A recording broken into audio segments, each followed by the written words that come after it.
Welcome to part 4 of the Bitesize housing series, What Else Landlords Need to Know About MEES. There are other reasons upgrading your property's energy rating makes sense, besides the regulatory requirements of MEES.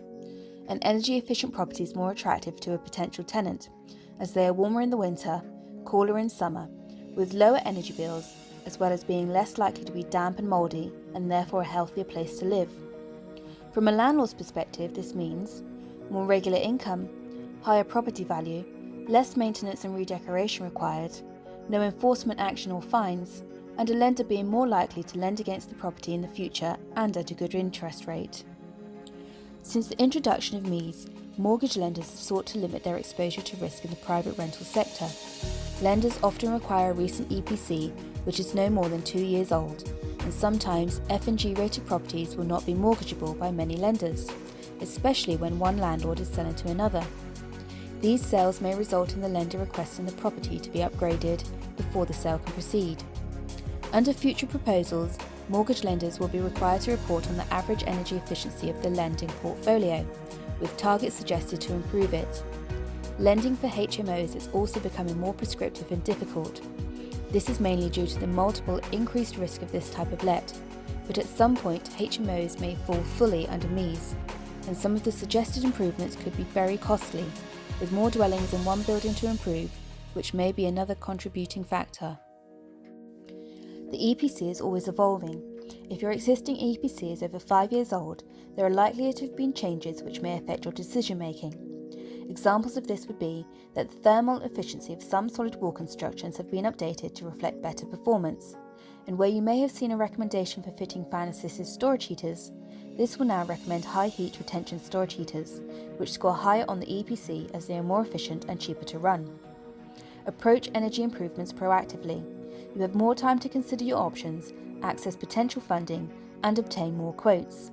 This is important as accessing funding usually depends on the tenant's circumstances, and when the property is empty, there is no funding. If you are served a notice of improvement under enforcement action, you may only have a limited time to make those improvements, reducing some of your options.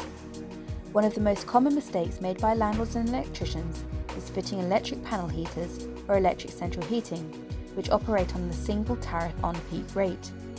Electric heating is 100% efficient at the point of use, meaning they turn 100% of the electricity into useful heat. This is why it says A-rated on the box. But electricity is more expensive fuel because of losses in getting it to your home, with losses in resistance through the power lines, and with the on-peak rate being more expensive than the off-peak rate.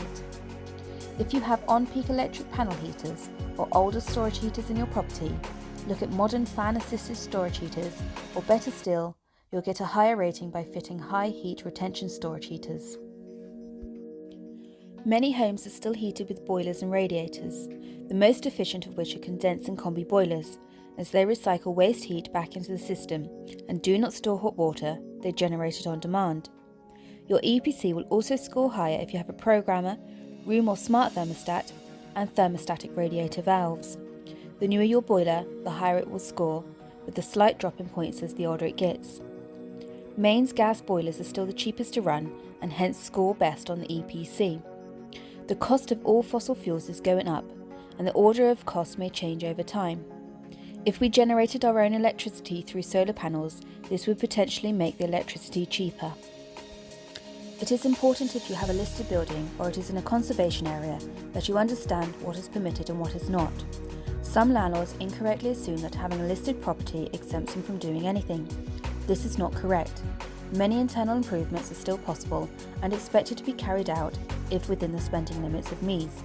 For example, increasing loft insulation, replacing the heating, increasing the hot water tank insulation, fitting low energy lighting, and in some cases, internal wall insulation. Having a listed building makes measures like wall insulation, double glazing, and solar panels less likely to be approved.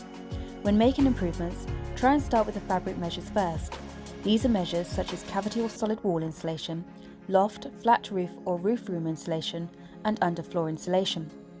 Although not part of MEES, you should make sure the property is well ventilated by providing the following where possible: an extractor fan or vented cooker hood in the kitchen, and an extractor fan in the bathroom or shower room.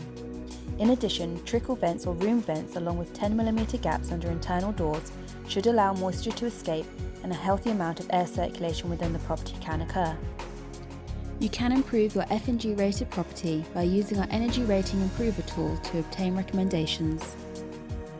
Watch our other Bitesize Housing Series videos to learn more about the minimum energy efficiency standards, what you need to do and how you can go about it, with advice and guidance from local housing and energy efficiency professionals. Contact us if you need any further advice or assistance and we'll be happy to help.